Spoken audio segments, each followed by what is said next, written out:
Hello students, in last lecture we have seen Bohr's postulates 1, 2, 3. In this lecture we will see energy levels and spectra. This point we will see in detail energy levels and spectra. So before going to the energy levels and spectra, our remaining part is to solve the energy equations of hydrogen atom. So we will see here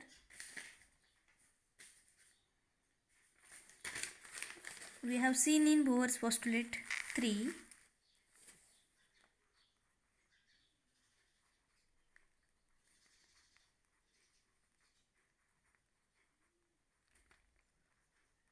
third postulate, Bohr's third postulate. A quantum of energy is radiated only when an electron jumps from higher energy orbit to lower energy orbit, and the frequency of emitted radiation is directly proportional to the difference between two energy states. Okay, आपण काय consider करतो इथं hydrogen atom. Bohr's atomic model is related only to the hydrogen atom. So this is the hydrogen atom. This is the nucleus of that hydrogen atom, and these are the various orbits, and in that orbit electrons are revolving around the nucleus. Okay, this is the Bohr orbit. This orbit, only one electron is revolving. This is called hydrogen atom. So for any other atom, these are the various orbits.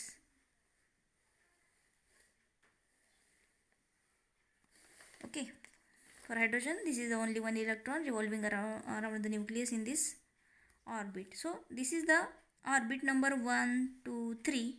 We call this n is equal to 1, 2, 3. Okay, from this first orbit to the last orbit, energy going to increasing. महत्त्वाचं आहे खूप. Energy काय होते, increase होते जसं जसं तुम्ही न्यूक्लियसच्या, suppose we are going to away from the nucleus, energy is going to increase. Okay, आणि फोर्स कसं काय होतो, कमी कमी होतो. जसं जसं तुम्ही जाता तसं तसा हा फोर्स आहे तो काय होतो, न्यूक्लियसच्या तुम्ही जसं जसं लांब जाता तसं तसं हा जो फोर्स असतो, इलेक्ट्रोस्टॅटिक फोर्स ऑफ अट्रॅक्शन, तो आहे तो हळूहळू काय होतो, कमी कमी होत जातो. म्हणजे काय आहे, force, electrostatic force of attraction going to the decreasing. हे खूप महत्त्वाचं आहे.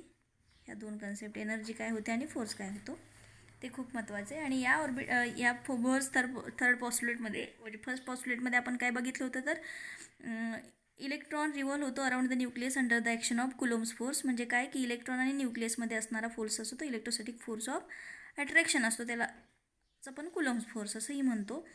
परत पॉस्टुलेट काय बघितलं आपण, सेकंड पॉस्टुलेट, तर only those orbits are allowed having angular momentum is equal to having angular momentum L is equal to integral multiple of h upon 2 pi. Only those orbits are allowed to revolve the electron. म्हणजे काय, असेच फक्त orbit allowed असतात की ज्याचं angular momentum आहे ते integral multiple of h upon 2 पाय आहे. h म्हणजे प्लँक्स कॉन्स्टंट आहे, एल म्हणजे अँग्युलर मोमेंटम आहे. हे आपण बघितलं. थर्ड पोस्टुलेटमध्ये काय बघितलं आपण, म्हणजेच बघा आता रुदरफोर्ड मॉडेल ऑफ एन ॲटममध्ये आपण काय बघितलं, जर इलेक्ट्रॉन न्यूक्लियस भोवती सर्क्युलर पाथमध्ये रिव्हॉल्व होत असेल तर तो while revolving the electron radiates its energy. So this is the Rutherford's model of an item.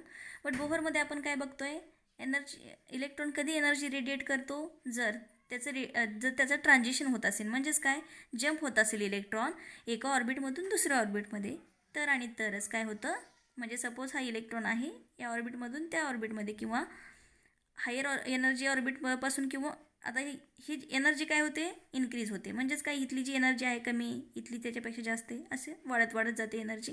म्हणजेच हे जे ऑर्बिट आहे त्याची एनर्जी याच्यापेक्षा जास्त आहे, म्हणून या ऑर्बिटमधून या ऑर्बिटला इलेक्ट्रॉन जम्प झाला किंवा या ऑर्बिटमधून इकडे जर जम्प झाला तर आणि तरच काय होतं, एनर्जी रेडिएट होते किंवा ॲब्झॉर्ब होते. Electron jumps from higher orbit to the lower energy orbit, then and then only electrons radiated or absorb the energy. This is the all about the third postulate. So we will see here the some mathematical part. Quanta of energy, this energy electron will radiate when it jumps from higher orbit to the lower orbit. It radiates energy. This energy is h nu. This is the photon energy. H is the Planck constant, nu is the frequency of that photon. So h nu is the energy that electrons are radiated from when it jumps from higher orbit to the lower orbit. So it h nu, h2 minus e2 minus e1 म्हणजेच काय, higher ऑर्बिटपासून lower ऑर्बिटला ज्यावेळेस jump होतो तो energy radiate करतो, म्हणजे तो difference आहे energy difference. हा काहीतरी तिथं एनर्जी डिफरन्स असेल, इथला जो एनर्जी डिफरन्स आहे म्हणजे इथं असणारी एनर्जी E2 आहे, इथली असणारी एनर्जी E1 आहे. म्हणजे आता हा ट्रान्झिशन होतं आहे, म्हणजेच काय असणारी इथली जी एनर्जी टोटल जर आपण बघायचं झालं तर त्याचा काय असणार आहे, डिफरन्स असणार आहे. बरोबर, एनर्जी किती असेल, h nu E2 minus E1. ए म्हणजे एनर्जी ऑफ फोटॉन किती असते, h nu, म्हणून असं इक्वेशन आपण लिहिलेलं आहे. ओके, पण आपल्याला माहिती आहे इक्वेशन आपल्याकडे आहे काय, mv². फर्स्ट पोस्टुलेटमध्ये इक्वेशन झालेलं आहे आपल्याला हे ZE² divided by R. Okay, पण आपण असं जर आपण या दोन्ही साईडला एमने मल्टिप्लाय केलं तर इक्वेशन काय येते बघा, mv² मल्टिप्लाइड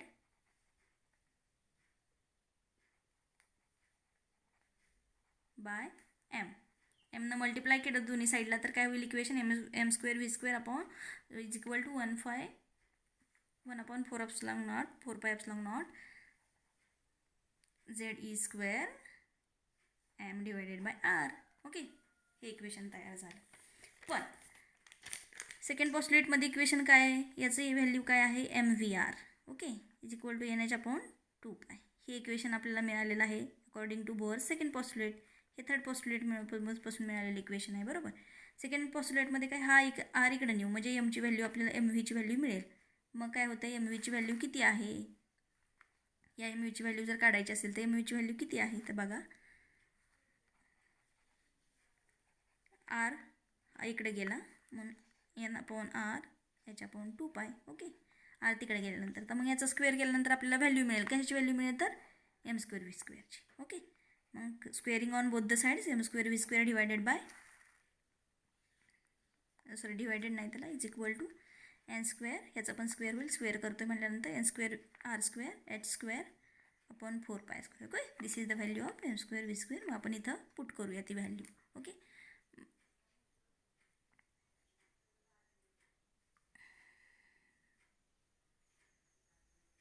कुठं पुट करूया, m² v²ची व्हॅल्यू इथं पुट करूया आणि मग कशाचं इक्वेशन काढूयात आपण, R काढूयात, R रेडियस.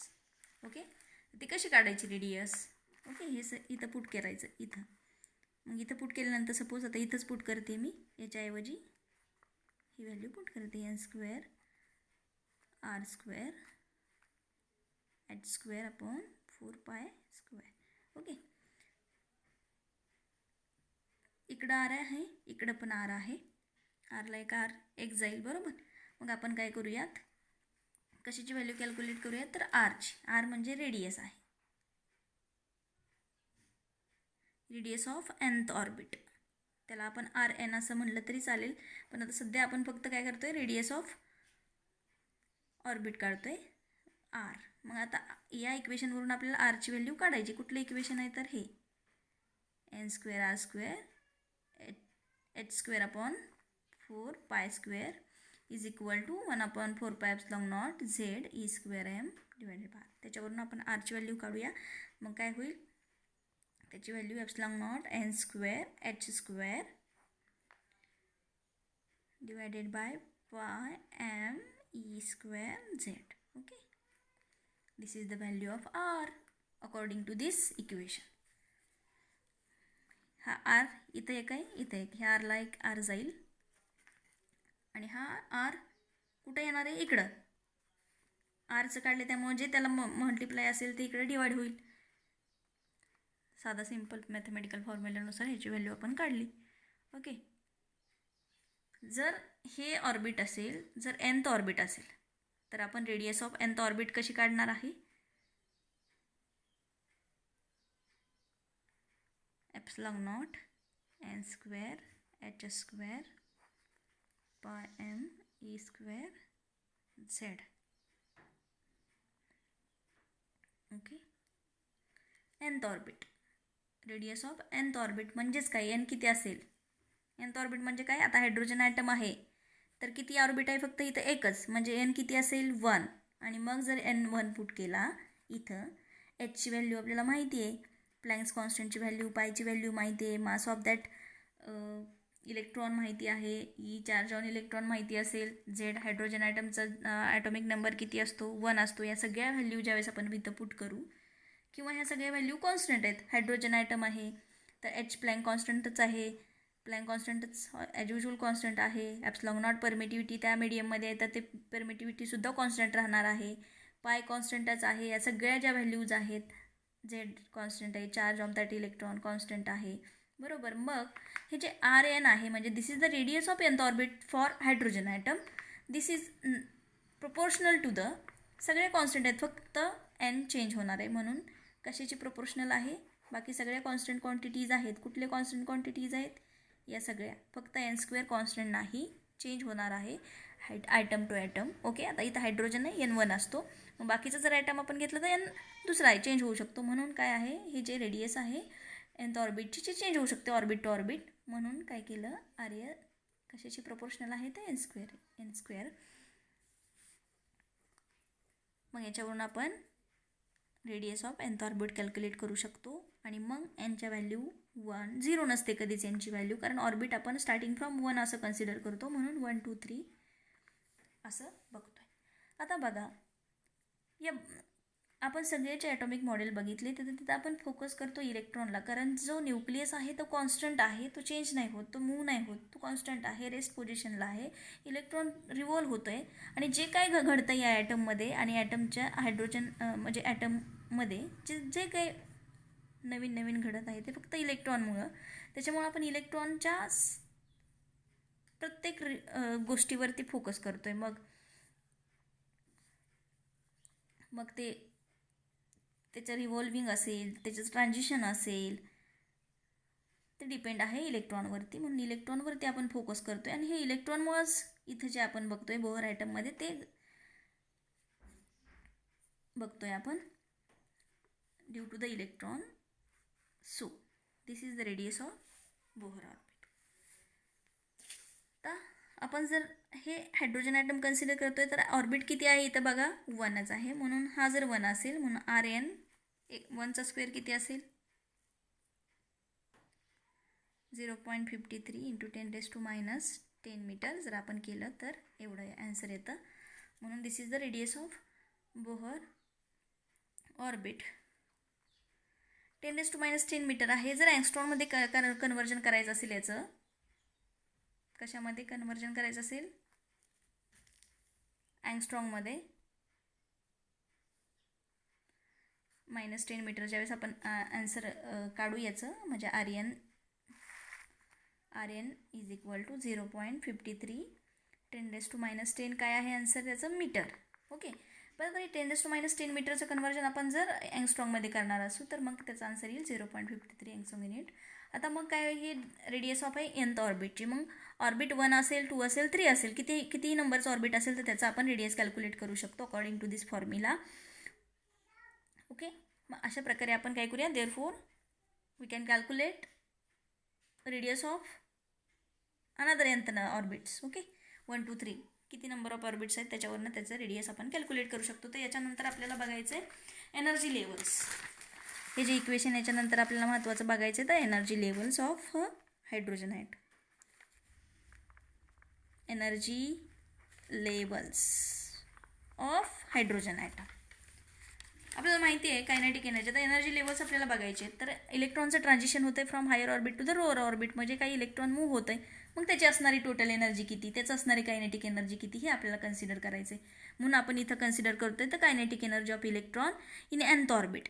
हायड्रोजन ॲटम आहे म्हणून nth ऑर्बिटची असणारी त्याची जी कायनेटिक एनर्जी आहे त्याला आपण टी या लेटरने डिनोट करूया. आणि मग असणारी कायनेटिक एनर्जी mv² आहे. बरोबर, काय आहे mv². आता इथं आपण राहिलं इथं त्याची व्हेलॉसिटीसुद्धा आपण काय करू शकतो, कॅल्क्युलेट करू शकतो व्हेलॉसिटी. तर व्हेलॉसिटीचं इक्वेशन आपण कॅल्क्युलेट करूया. तर ती व्हेलॉसिटीचं इक्वेशन किती आहे ते पण आपण बघूया. तिथं व्हेलॉसिटी, इथं व्हेलॉसिटीचं इक्वेशन येतं e² डिवायडेड बाय 2ε0 nh. हे पण लक्षात ठेवा. This is the equation of velocity.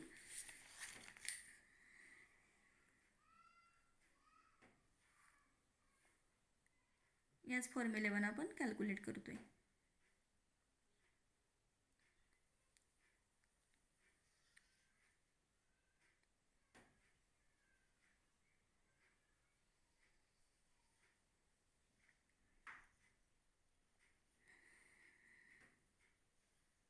Velocity of nth orbit. तर एनर्जी लेवल्समध्ये आपण बघतोय. एनर्जी लेवल्समध्ये आपण बघताना काय बघतो, इलेक्ट्रॉन रेडिएट होतो, जंप होतो आहे, इलेक्ट्रॉन जंप होतो आहे from higher orbit to the lower orbit. when electron jump from higher orbit to the lower orbit, they can radiate energy. So during this, the kinetic energy of that electron is T is equal to 1/2 mv² because of the nth orbit. So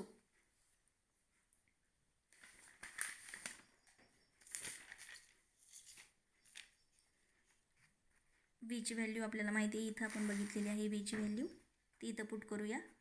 T is equal to 1/2 me⁴ 8ε0² n² h². Okay, v² आहे म्हणून याचा आपण square केला. e⁴ काय आलं 4, 2चा square केला, ε0² n² h². सगळ्या value इथं आलेली. ही काय आली, कायनेटिक एनर्जी. तशीच काय असते पोटेन्शियल एनर्जी ऑफ त्या इलेक्ट्रॉनची. ओके, तर त्याला आपण यू या लेटरनं डिनोट करूया. दिस इज द पोटेन्शियल एनर्जी. आता ही पोटेन्शियल एनर्जी आहे. तर पोटेन्शियल एनर्जी आता ही न्यूक्लियसपासून याचा असणारा डिस्टन्स आपण काय करूया, सपोज किती आहे, ए एवढं डिस्टन्स आहे. मग त्याची असणारी पोटेन्शियल एनर्जी किती आहे ते आपल्याला बघायचं आहे. इन्फिनिटी. डिस्टन्स आपण सांगू नाही शकत, त्यामुळे इन्फिनिटी.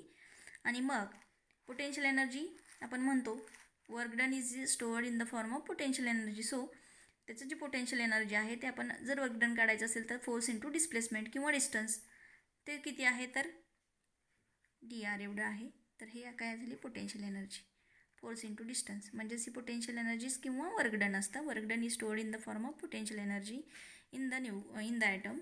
सो मग इथं आपण काय करूया, force into displacement according to Coulomb's force आपण मागच्या लेक्चरला काढलेला आहे. त्याची व्हॅल्यू फोर्सची किती आहे तर मी इथं डायरेक्ट पुट करते. me² - mv² 4ε0². मागच्या लेक्चरला एफची व्हॅल्यू आपण कॅल्क्युलेट केलेली आहे. n² आहे, h² आहे. This is the values of kinetic energy T and potential energy U.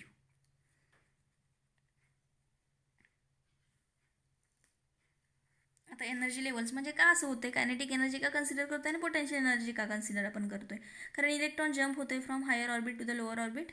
मग त्याचं एनर्जी डिफरन्स आहे, म्हणजे जंप होताना त्याला काहीतरी कायनेटिक एनर्जी असेल ती ही आहे. आणि ज्यावेळेस जंप होऊन तो त्या ऑर्बिटमध्ये जाईल त्यावेळेस त्याची असणारी पोटेन्शियल एनर्जी ही आहे. मग त्यावेळेस असणारा डिस्टन्स आपण कन्सिडर केलेला आहे. मग टोटल एनर्जी असेल ज्यावेळेस इलेक्ट्रॉन जंप झाला तर त्याची असणारी एनर्जी किती असेल, T + U म्हणजेच kinetic energy plus potential energy. मग असणारं इक्वेशन nth ऑर्बिटचं काय असेल, energy of that nth orbit is minus, दोघांची ॲडिशन करायची याची आणि याची, मायनस e⁴ 8ε0 LCM घेऊन n² h². तुम्ही घरीसुद्धा सॉल्व करा. ही एनर्जी आपल्याला मिळाली. This is the energy equation. Minus. आता मायनस साईन इथं का घेतो आहे आपण, तर जसं जसं आपण वी आर मुव्हिंग फ्रॉम और we are going away from the nucleus to the nth orbit, energy going to decrease. That's why we have taken here negative sign. तर ह्या जे इक्वेशन आहे त्याला आपण एनर्जी लेवल्स म्हणतो. काय म्हणतो आपण त्याला, एनर्जी लेवल्स. आणि आपण ह्या एनर्जी लेवल्स कशाच्या बघतोय, तर हायड्रोजन ॲटमच्या. तर बोहर मॉडेल आहे. बोहरचे पॉस्ट्युलेटमध्ये आपण त्याचं सगळं ॲटॉमिक स्ट्रक्चर कन्सिडर करतो आहे हायड्रोजन ॲटमचं. आणि मग या बोहर मॉडेलचे सुद्धा आपण ड्रॉबॅक्स बघणार आहे की हे जे ड्रॉबॅक आहे, this Bohr theory given us the structure of hydrogen atom and the spectral lines also, but Bohr model not going in detail about the intensity of that spectral lines. So we will consider another model, Bohr-Sommerfeld theory. We call this Bohr-Sommerfeld theory in next lecture. Okay, तर आपल्याला इथं काय आपण बघितलं तर energy levels. तर energy levels आपण बघितल्यानंतर आता आपल्याला किती एनर्जी आहे तर ही कॅल्क्युलेट आपण इथं करूया. किती एनर्जी आहे ते कॅल्क्युलेट करूयात. याला आपण एनर्जी लेवल्स म्हणतो. ह्या इक्वेशनला काय म्हणतो, this equation will gives the energy levels of the revolving electron. आणि मग इथं सुद्धा बाकीच्या सगळ्या क्वांटिटीज कॉन्स्टंट आहेत. एम कॉन्स्टंट आहे, एप्सिलॉन नॉट कॉन्स्टंट आहे, एन कॉन्स्टंट आहे कारण एकच ऑर्बिट आहे, आणि एचसुद्धा कॉन्स्टंट आहे. म्हणून इथं जी एनर्जी आहे ती कुणाशी प्रपोर्शनल असेल तर एन कॉन्स्टंट नाही, एन ऑर्बिट चेंज होऊ शकतं. म्हणून कुणाशी कॉन्स्टंट आहे तर एन स्क्वेअर. प्रपोर्शनल आहे तर एन स्क्वेअरशी. Energy of nth orbit is proportional to the 1/n square. For the first orbit, this n is 1. So for hydrogen atom, this n will become 1.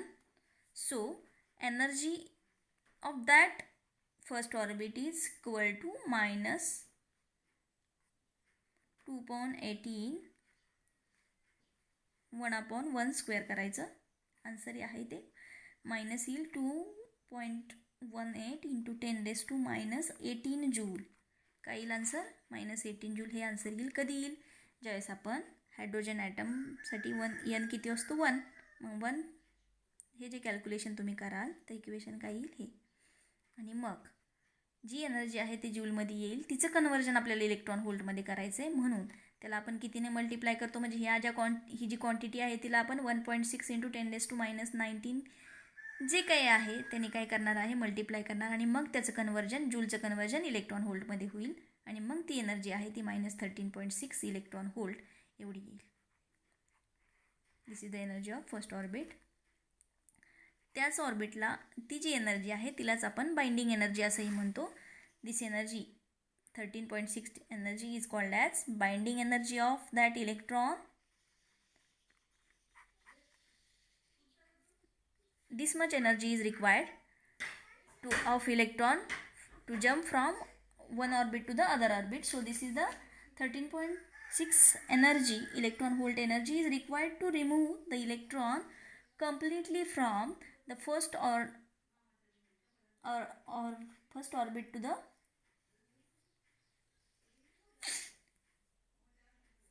first orbit of hydrogen atom. म्हणजे काय, एवढी binding energy कुठल्याही इलेक्ट्रॉनला required आहे. कुठल्या इलेक्ट्रॉनला, म्हणजे एखादा electron एका ऑर्बिटमधून दुसऱ्या ऑर्बिटला जंप होत असेल तर एवढी एनर्जी त्याला आपण काय म्हणतो, बाइंडिंग एनर्जी ही रिक्वायर्ड आहे. This much energy is required to electron to jump from higher orbit to the lower orbit. This is the binding energy. This state is also called as ground state. जी first energy level आहे त्याला आपण म्हणतो ground state. ही first energy level आहे.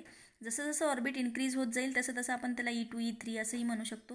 आणि मग ती जी एनर्जी आहे त्याला आपण म्हणतो, ही जी E1 आहे त्याला ग्राउंड स्टेट, E2 असेल त्याला आपण एक्सायटेड स्टेट, नंतर आपण जी काही असेल तर त्याला स्टेटला नावं देणार आहेत. म्हणजे जी ही फर्स्ट स्टेट आहे तिला आपण ग्राउंड स्टेट म्हणतो आहे.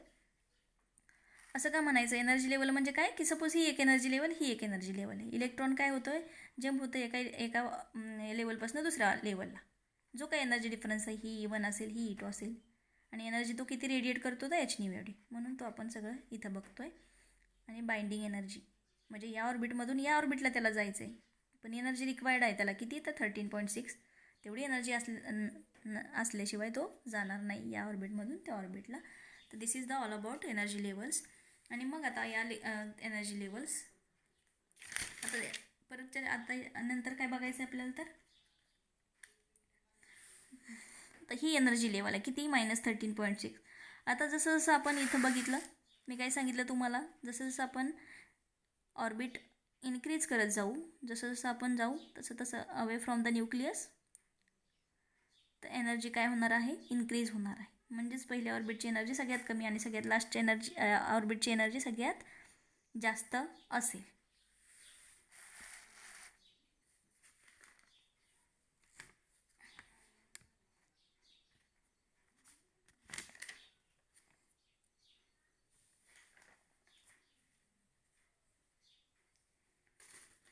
आता इथं आपल्याला बघायचं आहे, तर इलेक्ट्रॉन ज्यावेळेस जम्प होतो एका ऑर्बिटमधून दुसऱ्या ऑर्बिटला, तर काय होतो, एनर्जी तो काय करतो, रेडिएट करतो.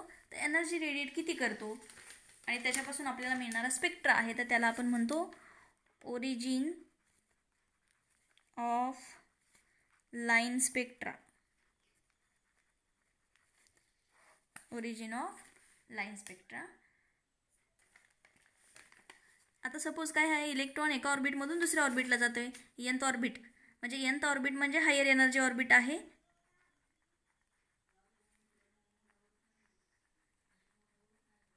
आणि कन्सिडर करतो आपण mth ऑर्बिट म्हणजेच कसलं लोअर एनर्जी ऑर्बिट आहे. आणि ज्यावेळेस इलेक्ट्रॉन nth ऑर्बिटपासून mth ऑर्बिटला येईल, तर जी काही त्याची असणारी एनर्जी तो रेडिएट करेल, तर ती असणारी h is equal to En - Em एवढी असेल, बरोबर. म्हणून आपण काय करूया, h, तर त्याचं इक्वेशन एनर्जीचं आपण मागच्या आत्ताच बघितलं आहे, ही आहे, डायरेक्टली इथे मी इथं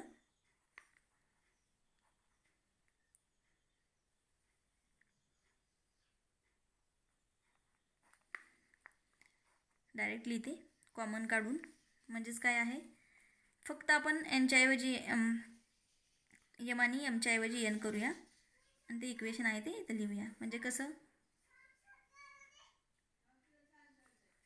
minus minus m e⁴ 8ε0 h²m². Okay. आणि मग मायनस मायनस प्लस होईल, m e⁴ 8ε0 square h³ minus minus plus झालं. पण आता इथलं मायनस आहे म्हणून आपण कॉमन घेताना काय घेऊया,1/m² - 1/n². This is the h², this is the energy h². Okay. But we all know nu is equal to c is equal to nu lambda. Okay.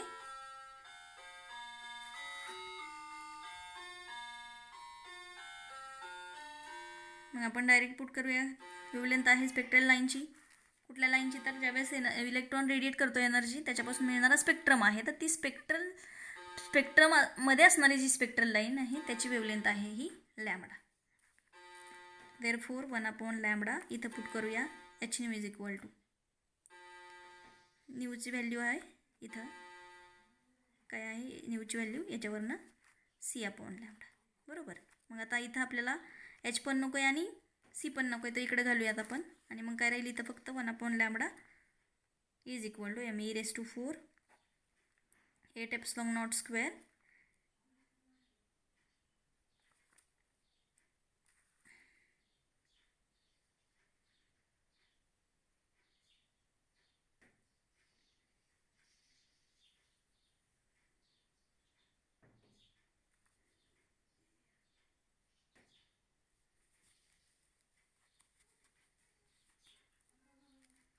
c h³ 1/m², 1/n².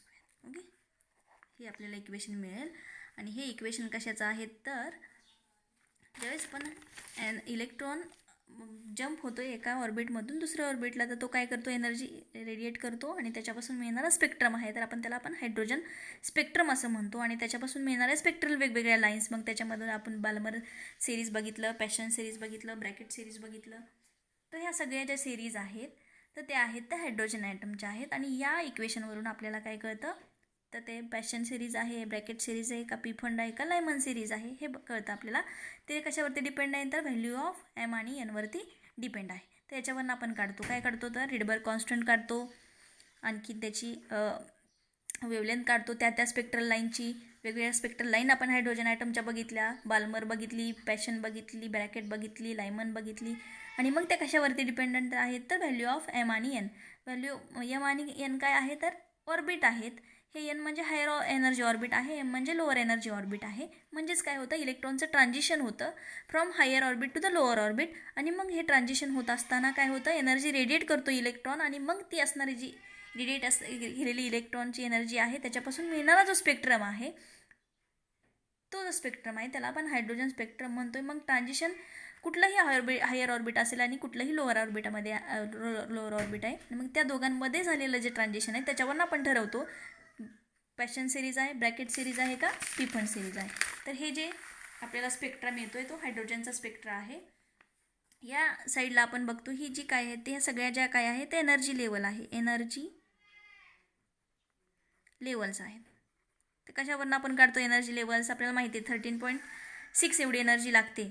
कधी एवढी लागते energy, कधी इलेक्ट्रॉनला लागते एवढी energy, म्हणजे एका ऑर्बिटमधनं दुसऱ्या ऑर्बिटला जायला एवढी एनर्जी लागते इलेक्ट्रॉनला. ओके. आणि हे जे काय आहे 1 2 3 हे ऑर्बिट नंबर आहेत 1 2 3. Okay. N is equal to 1 2 3, हे 1 आहे, 2 3 4 5 6 असं आपण वरती जाऊ शकतो. जशा ऑर्बिट इन्क्रीज होतील तशी त्याची एनर्जी बघा, इथं 13.6 लिहिलेली आहे, तशी एनर्जी काय झालेली आहे, इन्क्रीज झालेली आहे. बरोबर. जसं एनर्जी ऑर्बिट इन्क्रीज होईल तसं काय होईल, एनर्जीसुद्धा काय होते, इन्क्रीज होते. 13.6 म्हणजे सगळ्यात कमी एनर्जी, नंतर वाढते हळूहळू. आणि मग काय होतं, इलेक्ट्रॉनचं ट्रान्झिशन होतं from higher orbit to the lower orbit. Transition होतं आहे आणि मग काय करतो, तो इलेक्ट्रॉन एनर्जी रेडिएट करतो आणि मग मिळणारा स्पेक्ट्रम आहे तो आपण in the form of spectral लाईनमध्ये बघतोय. मग ह्या व्हेरियस हायड्रोजनच्या काय आहेत, स्पेक्ट्रल लाईन्स आहेत.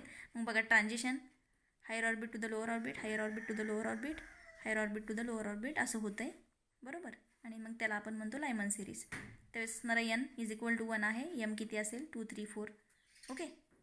बाल्मर सिरीज एन किती आहे 2 आणि मग एम किती असेल 3 4. म्हणजे ट्रान्झिशन बघा, इथं बाल्मर सिरीजला एन किती आहे 2 आणि मग जंप होतं इलेक्ट्रॉन हायर ऑर्बिटपासून लोअर ऑर्बिटला, म्हणजे हे हायर आहे 3, इथं मग हा एम आहे. अशी पॅशन सिरीज आहे, त्याच्या वेळेस असणारा एन 3 आहे. ब्रॅकेट सिरीज आहे, त्याच्या वेळेस असणारा एन किती आहे 4 आहे. पी फंड सिरीज त्याच्या वेळेस असणारा एन किती आहे 5 आहे. मग एम आहे ते वेगवेगळं असेल.